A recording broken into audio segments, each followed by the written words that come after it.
Dan berikutnya terkait dengan pelemahan purchasing power yang melanda hampir seluruh industri di Indonesia begitu. Apakah ini juga dirasakan di asuransi digital bersama? Mungkin kebetulan di asuransi digital bersama ini karena kita fokusnya kepada gaya hidup masyarakat. Kita melihat di mana kira-kira gaya hidup masyarakat itu trennya kemana, kita melayani market tersebut nih gitu. Dan betul ada sedikit pengaruh, cuman karena kita memposisikan diri itu ke something yang lebih trending, jadi itu tidak berpengaruh secara berat terhadap perusahaan kita gitu. Karena mungkin fokusnya kita kemarin kan di asuransi perjalanan gitu. Dan kebetulan di kuartal 1 banyak sekali pelanggan kita yang melakukan perjalanan, dari banyak sekali event-event dari Chinese New Year, terutama Lebaran gitu. Dan dari hal tersebut itu malah meningkatkan pendapatan perusahaan kami gitu. Baik, artinya review di kuartal 1 2025 ini lebih baik daripada di tahun sebelumnya? Betul, jadi secara pendapatan mungkin tahun lalu untuk 1 tahun 2024 kita nutup pendapatan di angka 300 miliar. Untuk kuartal 1 tahun ini kita nutupnya di 150 miliar. Jadi sudah 50% dari pencapaian tahun lalu. Tapi tentunya perusahaan tetap mempunyai view yang prudent terhadap market ini gitu. Baik, kalau kita mengingat di kuartal 1 tahun ini kan memang ada momen Lebaran dan juga Idul Fitri. Apakah ini menjadi momen yang juga akhirnya menjadi booster dari pertumbuhan yang terlihat di asuransi digital bersama? Tentu saja, kita melihat karena kita terutama untuk produk perjalanannya, kita melihat salah satu boosternya itu dari kegiatan yang masyarakat yang masih traveling nih gitu. Dan ini mungkin cukup menarik. Kita melihat walaupun daya beli masyarakat turun, ternyata travel ini sudah menjadi kebutuhan, salah satu kebutuhan primer instead of kebutuhan sekunder gitu.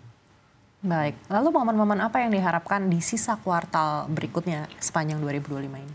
Kalau untuk sisa kuartal ini, mungkin strategi perusahaan asuransi digital bersama tetap sama, yaitu kita melihat gaya hidup masyarakat kemana, dan kemudian kita membuat produk sesuai dengan gaya hidup tersebut. Mungkin salah satu yang kita melihat adanya kenaikan tren orang dalam melakukan aktivitas olahraga nih gitu. Dan kita sebagai perusahaan asuransi melihat, wah ini something yang menarik nih. Apakah ada potensi kita membuat produk dengan memberikan manfaat yang relevan untuk market tersebut gitu. Itu mungkin something yang saya bisa spoil dikit terkait ekspektasi asuransi terutama di tahun ini gitu. Baik, artinya memang marketnya ini sangat spesifik sekali begitu ya. Betul. Apakah artinya akan terdampak dengan gelombang PHK yang terus-menerus masih berlanjut di dalam negeri? Pasti kita akan tetap melihat tren ekonomi secara makro. Tapi kemudian kita juga lihat market yang kita serve sekarang gitu. Apakah bagaimana pengaruh itu terhadap market yang kita serve saat ini gitu. Apakah akan berpengaruh banyak atau berpengaruh sedikit gitu sih. Baik, dan kalau melihat kondisi dari proyeksi banyak pihak terkait dengan pertumbuhan ekonomi Indonesia yang katanya akan melemah di sepanjang tahun ini, menurut asuransi digital bersama seperti apa? Apakah ada strategi yang mungkin akan diterapkan begitu untuk memastikan target market ini akan tetap untuk bisa spending dan melakukan perjalanan misalnya? Mungkin strateginya dari dua sisi. Pertama dari sisi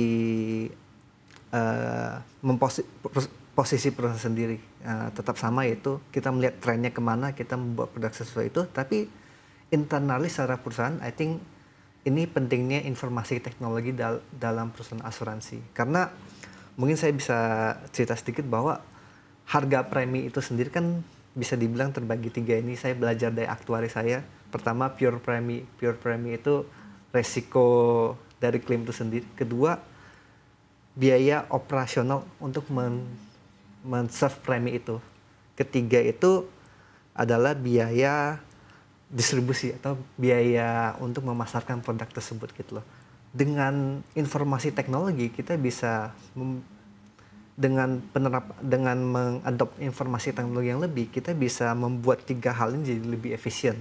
Pertama dari segi klaim tentunya, dengan penerapan informasi teknologi kita bisa mengerti, kita bisa menservis klaim dengan cepat. Kedua juga secara operasional sudah pasti, karena mungkin yang dulu perlu banyak pekerjaan manusia sekarang bisa lebih sedikit, dan operation itu lebih scalable. Jadi kalau kita mau naikin produksi dari 1.000 ke 10.000, itu kenaikan input human resource-nya lebih sedikit lah, bisa dibilang gitu lah. Kemudian yang ketiga sendiri terkait distribusi sendiri, dan tentunya dengan informasi teknologi, distribusi itu bisa lebih terukur harganya, terukur biayanya, itu sih. Baik, apakah efisiensi ini menjadi salah satu solusi juga di tengah kemungkinan adanya perlambatan di tahun ini? Pasti Bu, pasti. Kita melihat efisiensi itu, tapi efisiensi dengan prinsip bagaimana cara memberikan manfaat yang lebih relevan kepada customer kita sih. Baik, bagaimana dengan antisipasi lonjakan klaim yang ada? Apakah ini juga dilakukan oleh asuransi digital bersama? Betul. Jadi dari sisinya kita mungkin satu hal yang kita pelajarin juga dengan informasi teknologi ini, ada dua aspek yang bisa mendukung sistem klaim perusahaan. Pertama, dari segi identifikasi risiko itu sendiri. Karena mempelajari apa yang terjadi di industri konvensional sebelumnya, biasa ada lagging yang cukup banyak, sehingga klaim itu begitu ketahuan sebenarnya risikonya sudah terjadi sebelum-sebelumnya, makanya kedampaknya sekarang. Tapi dengan informasi teknologi ini, kenaikan risiko ini kita bisa antisipasi relatively cukup cepat, sehingga begitu kita mengidentifikasi ada kenaikan risiko, cara kita antisipasinya juga lebih cepat, dan kita bisa memberikan mitigasi yang lebih cepat. Itu yang pertama. Yang kedua sendiri adalah salah satu yang kita sudah kembangkan dengan beberapa mitra kami, yaitu jika terjadi klaim lonjakan yang sangat tinggi, itu kita bisa mencoba proses namanya circuit breaker. Jadi penjualan produk tersebut mungkin di stop sementara dulu. Jadi kita mencoba menelaah apa yang terjadi, kemudian kita aktifkan lagi gitu. Baik.